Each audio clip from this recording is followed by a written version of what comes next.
बिस्मिल्लाहिर्रहमानिर्रहीम। आज की वीडियो उन तमाम मर्द और ख़वातीन के लिए इक्वली इम्पोर्टेंट है जिनकी अभी अभी शादी हुई है, यानी रिसेंटली शादी हुई है या फिर नियर फ्यूचर में उनकी शादी होने वाली है। क्योंकि बहुत सारे कपल्स आजकल मेरे पास आ रहे हैं और वो पूछते हैं कि मैडम हमारी फैमिली में शादी हुई है, मेरी बहन की या मेरे भाई की शादी हुई है, शादी को 4-5 साल हो गए हैं लेकिन वो कंसीव नहीं कर पाए। तो आप हमें कुछ ऐसा बताएं कि हमारी कंसेप्शन यानी हमारी प्रेगनेंसी जल्दी हो जाए। अस्सलाम वालेकुम, मैं हूँ doctor Abiya Mahmood, consultant gynaecologist. सबसे पहले हमल प्लान करने का सही वक्त क्या है? हमल प्लान करने का सही वक्त प्रेगनेंसी से 3 महीने पहले होता है। मींस आपने प्रेगनेंसी से 3 महीने पहले प्रेगनेंसी के लिए तैयारी करना शुरू कर देनी है। आपने अपने ऊपर काम करना शुरू कर देना है, अपनी फिटनेस के ऊपर, अपनी डाइट के ऊपर, अपनी नींद के ऊपर, अपनी लाइफ में उन तमाम फैक्टर्स के ऊपर जिससे कि आपकी मैक्सिमम फर्टिलिटी अचीव हो सके। क्योंकि स्पर्म और एग को बेहतरीन क्वालिटी का बनने में 3 महीने दरकार होते हैं। दुनिया भर की तमाम रिसर्चेस और आरसीओजी गाइडलाइंस के मुताबिक भी आपको एटलीस्ट 3 मंथ्स रिक्वायर्ड होते हैं एक गुड क्वालिटी स्पर्म और गुड क्वालिटी एग बनाने के लिए। आपने अगर आपकी अनकरीब शादी होने वाली है तो उससे 3 महीने पहले आपने खुद पे मेहनत करना शुरू कर देनी है। और उस मेहनत में मैं वो तमाम फैक्टर्स अब आपको बताने जा रही हूँ जिससे ना सिर्फ आप एक अच्छी प्रेगनेंसी अचीव कर सकेंगे बल्कि आने वाले बच्चे की सेहत भी बेहतरीन रहेगी और इसके अलावा आप फिट रहेंगे। अगर आपको कोई हार्मोनल इश्यूज हैं वो भी बेहतरीन हो जाएंगे और आपकी अज़दवाजी जिंदगी पे भी बहुत ज्यादा मस्बत असरात आने वाले हैं। नंबर 1 सबसे ज्यादा इंपॉर्टेंट चीज है जो कि अपनी लाइफ में आपने लेके आनी है शादी से पहले या फिर शादी के फौरन बाद, वो है फोलिक एसिड। जी हाँ, फोलिक एसिड एक ऐसा मल्टीविटामिन है कि जो इंतहाई इंपॉर्टेंट है आपके बच्चे की सेहत के लिए और आपकी सेहत के लिए। अगर फोलिक एसिड की डेफिशिएंसी आप में हो जाए तो बच्चे के जिस्म के अंदर संगीन प्रॉब्लम शुरू हो जाते हैं, बहुत बड़े बनावटी मसाइल शुरू हो जाते हैं। और ये मसाइल क्या है? जिसमें बच्चे का ब्रेन, बच्चे का दिमाग और बच्चे का हराम मगज सही तरह से नहीं बन पाते। बहुत सारी ऐसी बीमारियां जिनमें के बच्चे का दिमाग एब्सेंट होता है, दिमाग बिल्कुल नहीं बना होता, या दिमाग में फोड़े बने होते हैं या रीढ़ की हड्डी पे फोड़े बने होते हैं। तो ऐसे बच्चे या तो पेट के अंदर ही खत्म हो जाते हैं या फिर पैदाइश के बाद ये बच्चे मजूर होते हैं या किसी भी जिस्म की बनावटी प्रॉब्लम्स का शिकार होते हैं। आपने कोशिश करनी है कि प्रेगनेंसी से 3 महीने पहले आपकी डाइट में फोलिक एसिड लाजमी शामिल हो। और फोलिक एसिड की बात यहाँ ही खत्म नहीं होती कि आपने 3 महीने पहले ले ली और फिर फोलिक एसिड की डेफिशिएंसी खत्म हो गई। नो, आपको फोलिक एसिड प्रेगनेंसी के अगले 3 महीने भी लेनी है। मींस ये इतनी इंपॉर्टेंट है कि अगर आप सिर्फ फोलिक एसिड ही ले लें तो 60 to 70% प्रॉब्लम्स आपकी प्रेगनेंसी के इसी के साथ हल हो जाते हैं। फिर बात आती है कि फोलिक एसिड किन चीजों में पाया जाता है। आपने डेली सब्ज पत्तों वाली सब्जियां लेनी है, आपने नट्स लेने हैं जो कि बादाम और अखरोट, इनमें बहुत ज्यादा फोलिक एसिड पाया जाता है। आपने एप्पल लेना है, आपने रेड मीट यानी गोश्त, मटन या बीफ ले सकते हैं। इसके अलावा मछली में और चिकन में भी बहुत ज्यादा फोलिक एसिड पाया जाता है। फोलिक एसिड की जो डेली रिक्वायरमेंट है जो हम डॉक्टर्स पेशेंट्स को एडवाइस करते हैं टैबलेट की फॉर्म में, वो है 400 माइक्रोग्राम। लेकिन बहुत सारे डॉक्टर्स आपको उसकी डबल डोज भी देते हैं। और वो क्यों देते हैं? क्योंकि अगर आपको कोई बीमारी चल रही है जैसा कि शुगर है या फिर आप एंटी डिप्रेसेंट्स ले रहे हैं, एंटी साइकोटिक ड्रग्स ले रहे हैं जिसमें कि फोलिक एसिड की एब्जॉर्प्शन में या इसके मेटाबॉलिज्म में प्रॉब्लम हो जाता है, तो उस केस में भी आपको फोलिक एसिड की डबल डोज दी जा सकती है। लेकिन याद रखिए, अगर आप शादी से 3 महीने पहले से फोलिक एसिड ले रहे हैं तो आपके बच्चे में पैदाइशी नुकाइस कम से कम होंगे। आपका वजन हेल्दी रेंज में होना चाहिए। और बहुत सारे पेशेंट फिर हमारे से पूछते हैं कि डॉक्टर साहब मेरा वजन कितना होना चाहिए, किसको आप हेल्दी बोलेंगे? तो उसका एक फॉर्मूला है, वो है body mass index. Body mass index count करना इंतहाई आसान है। इसको आपने कैलकुलेट कैसे करना है? अपने वेट को अपने किलोग्राम्स में लेना है और अपनी हाइट को मीटर स्क्वायर्स में लेना है। इन दोनों का जो रेशो है 18.5 से 24.5 तक होना चाहिए। अगर इससे ज्यादा रेशो आ रहा है तो दैट मीन्स कि आप ओवरवेट हैं, और अगर इससे कम आ रहा है इसका मतलब है कि आप अंडरवेट हैं। अंडरवेट होना या ओवरवेट होना यानी बहुत ज्यादा मोटापा या बहुत ज्यादा कमजोर होना आपकी प्रेगनेंसी में बहुत बड़ी रुकावट बन सकता है।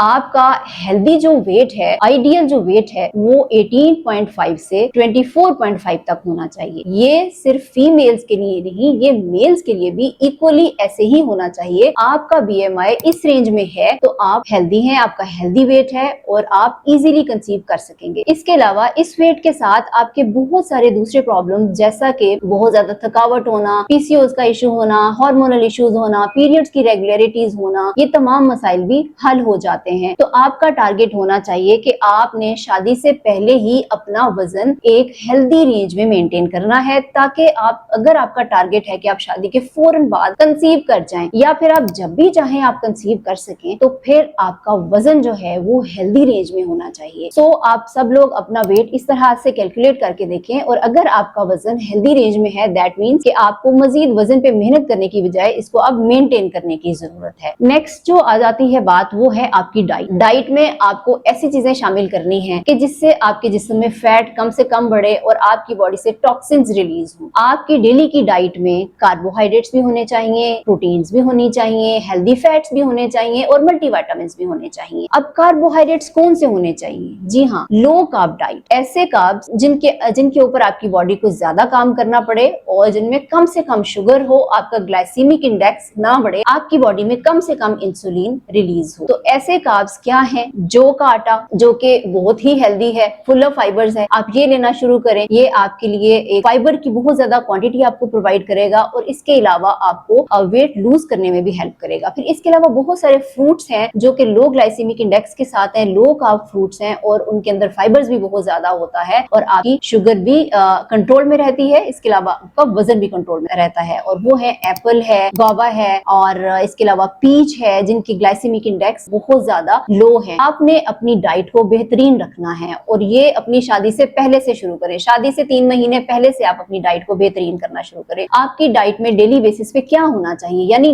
रोजाना की खुराक में आप क्या शामिल करना शुरू करेंगे? आपकी खुराक में डेली बेसिस पे अंडे होने चाहिए, चिकन होना चाहिए, चिकन चेस्ट पीस बेसिकली, या फिर आप मछली, फिश डेली बेसिस पे लेना शुरू करें। डेली बेसिस पे नहीं अवेलेबल, अगर तो रोजाना अगर अवेलेबल नहीं है आपके घर में मछली, तो आप हफ्ते में 2 दिन व्हाइट मीट ले सकते हैं, मतलब फिश ले सकते हैं। इसके अलावा दालें बहुत अच्छा सोर्स है, ना सिर्फ फोलिक एसिड का बल्कि आयरन का और प्रोटीन्स का भी। देन दालों के साथ आपने डेली नट्स ले सकते हैं, जैसा कि आप 1 से 2 खजूरें ले सकते हैं, आप बादाम ले सकते हैं और अखरोट ले सकते हैं। ये बेहतरीन सोर्सेज हैं एंटीऑक्सीडेंट्स के, गुड फैट्स के, अच्छी फैट्स के, हेल्दी फैट्स के और इसके अलावा प्रोटीन्स के। देन हम बात करते हैं दही और दूध की। आपकी डेली डाइट में दही लाजमी होना चाहिए, क्योंकि दही जो है इसके अंदर हेल्दी बैक्टीरिया है, वो बैक्टीरिया हैं जो कि आपकी गट के अंदर यानी आपकी खुराक की नाली के अंदर नेचुरली पाए जाते हैं, और अगर ये डैमेज हो जाए तो आपकी डाइजेशन भी, मतलब आपका निजाम हाजमा भी दुरुस्त नहीं रहता और इसी तरह से आपको वजन से रिलेटेड प्रॉब्लम होना शुरू हो जाते हैं और आपके जिस्म के अंदर टॉक्सिन्स यानी फासिद मादे भी बहुत ज्यादा जमा होना शुरू हो जाते हैं। तो अगर आपकी डेली डाइट में हर 3 टाइम की डाइट में भी दही आधा कप शामिल है, तो इससे आपके जिस्म के अंदर से इन्फ्लेमेशन यानी जो टॉक्सिन्स हैं, जो फासिद मादे हैं, वो निकलेंगे। आपका जिस्म क्लियर होना शुरू हो जाएगा, आपका हाजमा बेहतरीन हो जाएगा, क्योंकि बड़े बूढ़े कहते हैं कि अगर निजाम हाजमा बेहतर हो तो पूरा जिस्म हेल्दी होता है। तो अपनी डाइट में डेली बेसिस पे दही शामिल करें, दूध शामिल करें। दूध में मिल्क प्रोटीन्स बहुत ही अच्छी हैं, जो कि एग की गुड क्वालिटी के लिए बहुत अच्छी हैं, स्पर्म की गुड क्वालिटी के लिए अच्छी हैं।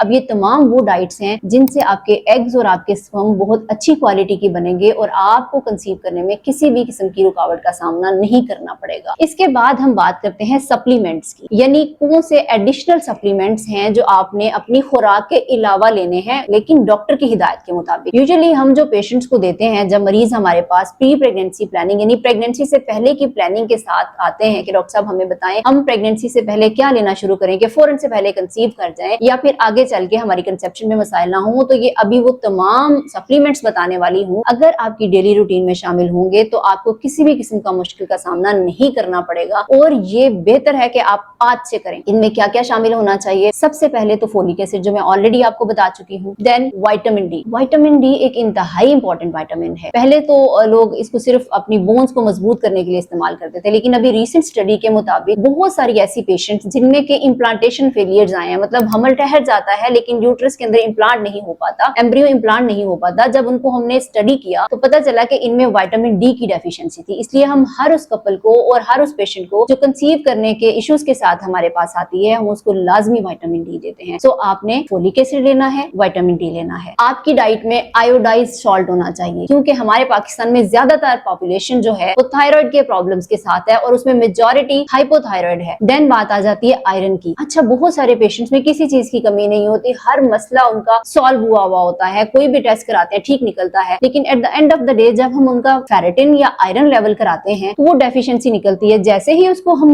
इंप्रूव करते हैं, पेशेंट कंसीव कर जाते हैं। अगर आप लाहौर से बाहर से हैं और कंसल्ट करना चाहते हैं तो नीचे दिए गए नंबर पे ऑनलाइन कंसल्टेशन के लिए राब्ता कीजिए, और अगर आप लाहौर से हैं तो आप क्लिनिक पे फिजिकली आके कंसल्ट कीजिए। सो ये डेली प्रैक्टिस की बात है कि आपकी बॉडी में आयरन के स्टोर्स बेहतरीन होने चाहिए। आप आयरन रिच डाइट्स लें, ऐसी डाइट्स लें कि जिनमें आयरन है, जैसे कि सब्ज पत्तों वाली तमाम सब्जियां कौन कौन सी होती हैं, पालक है, साग है, ब्रोकली है, बंद गोभी है, जो कि हमारे यहाँ बहुत ज्यादा अवेलेबल है, इनमें तो बहुत ही ज्यादा आयरन पाया जाता है। सो आप आयरन रिच डाइट्स लें। इसके अलावा आपकी डाइट में विटामिन B12 होना चाहिए। विटामिन B12 आपकी एग की हेल्थ के लिए, आपके स्पर्म के हेल्थ के लिए, और आपकी एंडोमेट्रियम यानी यूट्रस की जो लाइनिंग है, बच्चेदानी की लाइनिंग है, उसकी हेल्थ के लिए बहुत ज्यादा इंपॉर्टेंट है। तो आपकी डेली लाइफ में विटामिन B12 भी डेली की सप्लीमेंट्स में होना चाहिए। अब एक बहुत ही इंपॉर्टेंट चीज मैं आपको बताने वाली हूँ, और बहुत सारे पेशेंट्स इससे बेखबर हैं, बहुत सारे लोगों को आइडिया नहीं है कि ये इसका भी फर्टिलिटी में कोई रोल है, और वो है ओमेगा 3 फैटी एसिड्स।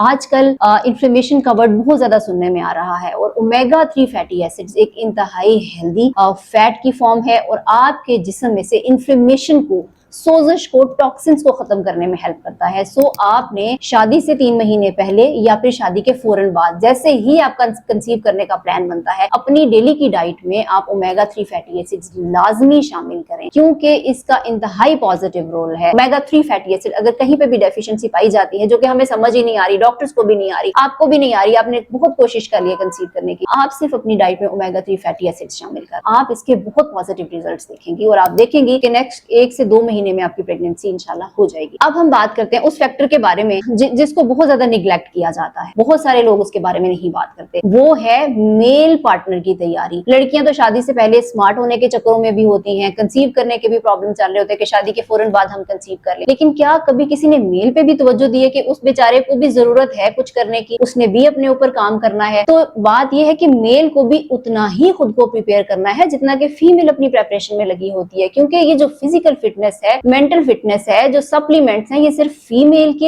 एग के लिए नहीं, आपके स्पर्म के लिए भी जरूरी है, मेल के स्पर्म के लिए भी जरूरी है। तो अब हम बात करते हैं मेल की प्रेपरेशन के लिए कि आदमी ने खुद को कैसे तैयार करना है। आदमी भी शादी से 3 महीने पहले खुद को तैयार करना शुरू करे। सबसे पहले उन्होंने क्या करना है, उन्होंने अपना वजन कंट्रोल करना है। मेल के लिए भी बॉडी मास इंडेक्स का वही फॉर्मूला है जो मैंने बताया आपको, जिससे कि आपने अपने वजन को कैलकुलेट करना है। उनका भी आइडियल बॉडी वेट उतना ही होना चाहिए जितना कि फीमेल का रिक्वायर्ड है। दोनों की हाइट में डिफरेंस होता है, वेट में डिफरेंस होता है, सो मेल और फीमेल दोनों का BMI डिफरेंट होगा, लेकिन हेल्दी रेंज दोनों की एक जैसी रहेगी। यानी कि आपकी हेल्दी रेंज 18.5 से 24.5 तक होनी चाहिए। इससे ऊपर या नीचे होगा तो आपका हेल्दी वेट नहीं होगा। देन बात आ जाती है आपकी डाइट की। मेल को भी ऐसी डाइट लेनी चाहिए जिसमें आयरन बहुत ज्यादा हो, जिसमें फोलिक एसिड बहुत ज्यादा हो, जो कि आपको कैल्शियम प्रोवाइड कर रहा हो डेली बेसिस पे। और कौन सी डाइट्स मेल ने अवॉइड करनी है? देखिए, मेल ज्यादातर टाइम ऑफिस में स्पेंड करते हैं, और दोपहर का खाना खासतौर पे जो लंच होता है वो ऑफिस टाइमिंग में ही उनका निकल जाता है, और वहां पे उन्होंने फास्ट फूड पे गुजारा करना होता है, कोल्ड ड्रिंक्स पे गुजारा करना होता है। तो वो तमाम मेल जिनकी शादी होने वाली है, वो शादी से 3 महीने पहले ऑफिस टाइमिंग में भी इस तरह के खानों को अवॉइड करें। उसमें sugar rich foods, fast foods, fried foods, processed foods, ये बिल्कुल नहीं होने चाहिए। हेल्दी डाइट लें। अगर आपको बाहर से ऐसा खाना नहीं मिलता तो कोशिश करें कि शादी के 3 महीने पहले या फिर शादी के फौरन बाद घर के बने हुए खाने साथ लेके जाएं और ऑफिस में उनको यूज करें, इंस्टेड ऑफ कि आप होटलिंग करें। इससे आपकी बॉडी के अंदर होने वाली इन्फ्लेमेशन, सोजिश खत्म होगी, टॉक्सिन्स खत्म होंगे, आपकी बॉडी क्लियर हो जाएगी, और आपको कंसीव करने के अलावा फिटनेस का बहुत ज्यादा एहसास होना शुरू हो जाएगा कि आपकी बॉडी बहुत अच्छे तरीके से काम कर रही है, आप थकावट कम महसूस करेंगे। देन मेल ने क्या करना है? आप स्मोकिंग करते हैं, आपने उसको क्विट करना है, क्योंकि स्मोकिंग से ना सिर्फ आपके स्पर्म्स का काउंट कम रह जाता है, बल्कि इनके अंदर जो DNA है वो डैमेज हो जाता है। अब ये बात कहना बहुत मुश्किल है कि कितने सिगरेट पर डे आप करेंगे तो वो आपके लिए सेफ होगा। आपने 3 महीने पहले कोशिश करनी है कि हर सूरत स्मोकिंग छोड़ें। स्मोकिंग के साथ किसी भी किस्म का टोबैको टोबैको अगर इसके अलावा आप यूज करते हैं, आप वेप करते हैं, आप अल्कोहलिज्म करते हैं, आपको वो छोड़नी पड़ेगी। एटलीस्ट आप अपनी फर्टिलिटी के लिए, अपनी अच्छी रिप्रोडक्टिव लाइफ के लिए, अच्छी इज़्दिवाजी जिंदगी के लिए इसको क्विट करें। बाद में भले आप इसको स्टार्ट कर लें, लेकिन आप जब तक कंसीव नहीं कर पाते, जब तक प्रेगनेंसी नहीं हो जाती, आप इसको स्टॉप ही रखें। देन बात आ जाती है हॉट बाथ की, हॉट शावर्स की। जो मेल हजरात हैं, मोस्टली आजकल ट्रेंड है स्वाना बाथ का, स्टीम बाथ का, और हॉट शावर्स लेते हैं। हॉट शावर से स्पर्म डैमेज हो जाते हैं, क्योंकि स्पर्म बहुत डेलिकेट होते हैं। जितनी ज्यादा हीट एक्सपोज्ड होते हैं उतनी ही जल्दी ये डैमेज हो जाते हैं। और पिछले 5 से 10 सालों में ये देखने में आया है कि मेल की फर्टिलिटी भी उतनी ही अफेक्टेड है जितनी के फीमेल्स की। यानी अब अगर हम 10 केसेस इनफर्टिलिटी के देख रहे हैं तो उनमें से 5 केसेस में मेल भी अफेक्टेड आते हैं। तो उसकी वजह ये है कि उनकी जो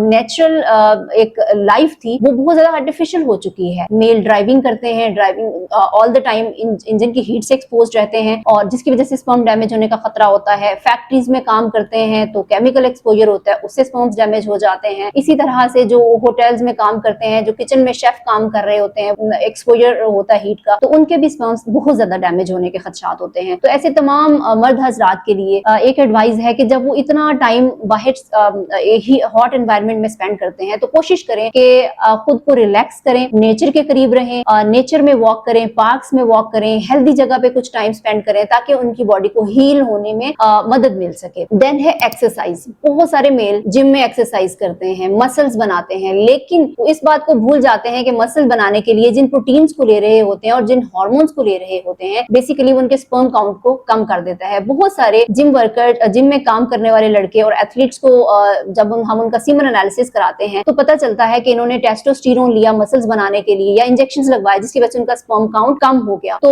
वो तमाम मर्द हजरात जिनकी शादी होने वाली है, वो कोशिश करें कि जितने भी इस तरह के प्रोटीन सप्लीमेंट्स जो जिम में मिलते हैं या फिर टेस्टोस्टेरोन बेस्ड सप्लीमेंट्स मिलते हैं, उनको अवॉइड करें कुछ अरसे के लिए, सो दैट कि आपका स्पर्म काउंट बेहतर हो सके। नेक्स्ट स्टेप जो आपकी लाइफ में होना चाहिए वो ये है कि आपने अपना वैक्सीनेशन स्टेटस चेक कराना है। बहुत सारे लोगों को ये सुन के हैरत होगी कि अब वैक्सीनेशन स्टेटस कहां से आ गया। आपने कौन कौन सी वैक्सीनेशन का स्टेटस चेक कराना है। आपने measles, mumps, rubella, varicella, hepatitis, ये तमाम वैक्सीनेशन, और एंटी HIV खास तौर पे जो कि आजकल बहुत कॉमन हो रहा है, ये तमाम स्टेटस चेक कराने हैं। और अगर कहीं पे जरूरत पड़े तो अपनी वैक्सीनेशन जरूर कराएं, क्योंकि रुबेला एक ऐसा वायरस है कि अगर आपको प्रॉब्लम होता है, रुबेला से एक्सपोज्ड हैं, इम्यून नहीं है, इम्यूनाइज नहीं है, तो फिर इसकी वजह से कंजेनिटल रुबेला सिंड्रोम हो सकता है कि जिसमें बच्चे की पेट में डेथ हो सकती है, बच्चे डेफ पैदा होते हैं या बच्चे ब्लाइंड होते हैं, कैटरैक्ट के साथ पैदा होते हैं। तो जिन मदर्स के बार बार अबॉर्शंस होते हैं, या फिर जहां पे आपको कंसीव करने में प्रॉब्लम्स हो रहे हैं, या आप चाहते हैं कि हेल्दी कंसेप्शन हो, तो उस केस में आपने अपना वैक्सीनेशन स्टेटस लाजमी चेक कराना है। और जब आप वैक्सीनेशन स्टेटस चेक कराएंगे और अगर इनमें से किसी की वैक्सीनेशन की आपको जरूरत पड़ती है तो फिर कोशिश करें कि उसके 1 महीने बाद कंसीव करने के लिए कोशिश करें। नेक्स्ट पॉइंट है जिसको आपने फॉलो करना है एक हेल्दी कंसेप्शन के लिए, वो है आपकी नींद। आपकी नींद पूरी होनी चाहिए। कोशिश करें कि आप रात को 7 से 9 घंटे की नींद पूरी करें। अगर आपकी नींद पूरी होगी तो आपका जो स्ट्रेस हार्मोन है, कोर्टिसोल है, उसका लेवल बैलेंस रहेगा, आपके हार्मोन्स कंट्रोल रहेंगे, आपका मूड बेहतर रहेगा, आपके स्पर्म्स की क्वालिटी और एग्स की क्वालिटी भी बेहतरीन होना शुरू हो जाएगी। इसके अलावा है डिजीजेस, कि अगर आपको कोई डिजीजेस चल रही हैं तो पहले उनका कंट्रोल होना बहुत जरूरी है। जैसे हम शुगर के बारे में कहते हैं कि अगर आपको शुगर है तो कंसीव करने से 3 महीने पहले आपकी शुगर की नॉर्मल रेंज होनी चाहिए, क्योंकि अगर आपकी शुगर डिस्टर्ब है और उसके साथ आपने कंसीव कर लिया है तो आपको मिसकैरेजेस हो सकते हैं और आपके बच्चे कंजेनिटल एब्नॉर्मलिटीज यानी जिस्मानी बनावटी खराबियों के साथ पैदा हो सकते हैं। इसी तरह से फिर बच्चों के लिम्ब्स जो हैं वो एब्सेंट होते हैं, मतलब जिस्म के कुछ बाजू नहीं बने होते, पाँव नहीं बने होते, या फिर दिल के मसाइल होते हैं। इसी तरह से शुगर के साथ आपका थायराइड नॉर्मल होना चाहिए। अगर आपको थायराइड डिजीज है तो कंसीव करने से पहले इसको नॉर्मल करें। आपके ब्लड प्रेशर के इश्यूज हैं तो आपका ब्लड प्रेशर कंट्रोल होना चाहिए। अगर आपको एपिलेप्सी है तो आपके फिट्स कंट्रोल होने चाहिए। और फिर इसके बाद जो फैक्टर आ जाता है वो है स्ट्रेस। स्ट्रेस तो बहुत ही कॉमन है आजकल, लेकिन कोशिश करें कि मेल और फीमेल दोनों पार्टनर्स अपने आप को स्ट्रेस से बचाएं, स्ट्रेस से दूर रहें। कोई भी चीज अपने दिमाग पे सवार ना करें ज्यादा देर तक, पॉजिटिव सोचें। स्ट्रेस से बचने के लिए आप योगा करें, डीप ब्रीदिंग करें, जिम में टाइम गुजारें, अच्छी सी वॉक करें और कोशिश करें कि पार्क्स में वॉक करें, ओपन एयर में वॉक करें। उससे एक तो आपके मूड पे बड़ा अच्छा असर होगा, बहुत ज्यादा रिलैक्स फील करेंगे और एक हेल्दी ऑक्सीजन आपके अंदर जाएगी, आपके लंग्स हेल्दी होंगे। देन बात आ जाती है कौन से जरूरी टेस्ट हैं जो आपने कंसेप्शन से पहले कराने हैं, या कोशिश करें कि शादी से पहले से आपको पता होना चाहिए कि आपकी फिटनेस का लेवल क्या है। और उसमें सबसे पहले कंप्लीट ब्लड पिक्चर आ जाता है, सीबीसी आ जाता है, देन आपका विटामिन बी लेवल आ जाता है, फिर आपका थायराइड का स्टेटस आ जाता है, शुगर का टेस्ट होता है जिसको हम बीएसआर बोलते हैं, यूरिन का टेस्ट होता है जिसको हम यूरिन कंप्लीट बोलते हैं। ये तमाम टेस्ट आपने लाजमी कराने हैं। अगर इनमें से किसी में भी कोई मसला है तो आपको इनको ऑप्टिमाइज कराना है, आपको इनको नॉर्मल लेवल पे लेके आना है, ताकि ना सिर्फ कंसीव करने में आपको आसानी रहे बल्कि एक अच्छी हेल्दी लाइफ गुजार सके। क्योंकि अगर इन टेस्ट में कोई प्रॉब्लम होता है तो यहाँ से ही आपकी डेफिशिएंसीज का पता चल जाता है। अब एंड पे मैं आपको एक बहुत ही अच्छी बोनस टिप देने जा रही हूँ। अगर इनमें से आप कुछ भी ना करें, चंद एक चीजें ही अपनी लाइफ में ले आए तो आपके लिए बहुत आसानी होगी, ना सिर्फ कंसीव करने में बल्कि आने वाली जिंदगी में आप बहुत ज्यादा खुश और खर्म रहेंगे, आप बहुत ज्यादा एक्टिव रहेंगे और खुश रहेंगे। और वो ये है कि दिन में 10 से 12 ग्लास पानी पिए, 7 से 9 घंटे अपनी नींद पूरी करें, खुश रहें, अपनी डाइट में डेली बेसिस पे प्रोटीन ऐड करें और लो कार्ब डाइट ऐड करें। डिफरेंट कलर्स के फ्रूट्स होने चाहिए। डिफरेंट कलर्स के फ्रूट्स का मतलब ये होता है कि उनमें हर तरह के मल्टीविटामिन्स पाए जाते हैं। डेली डाइट में फाइबर बहुत ज्यादा होना चाहिए। स्ट्रेस से खुद को बहुत ज्यादा दूर रखें, डेली बेसिस पे हल्की फुल्की एक्सरसाइज करें और इसके अलावा स्मोकिंग से दूर रहें। जिन फूड्स को आपने नहीं लेना वो है जी junk foods, fast foods, fried foods, bakery items और शुगर। इन तमाम चीजों से परहेज करें और आप देखेंगे कि ना सिर्फ फर्टिलिटी में आसानी हुई है बल्कि आप खुद को लाइट महसूस करना शुरू हो गए हैं और आप 5 से 6 साल पीछे चले गए हैं। आप खुद को यंग महसूस करना शुरू कर रहे हैं। ये वीडियो उन तमाम कपल्स के लिए है जिनकी शादी होने वाली है या फिर अनकरीब शादी हुई है या हो चुकी है और वो कोशिश कर रहे हैं। तो अगर आप ऐसे किसी भी कपल को जानते हैं जिनकी शादी होने वाली है या आपकी फैमिली में कुछ ऐसे लोग हैं जो शादी की तैयारियों में मसरूफ हैं, तो आप ये तमाम इंफॉर्मेशन उनके साथ जरूर शेयर कीजिए। इस तरह की मजीद वीडियोस देखने के लिए हमारे चैनल को सब्सक्राइब कीजिए, वीडियो को लाइक और शेयर करना ना भूलिएगा। Thank you so much.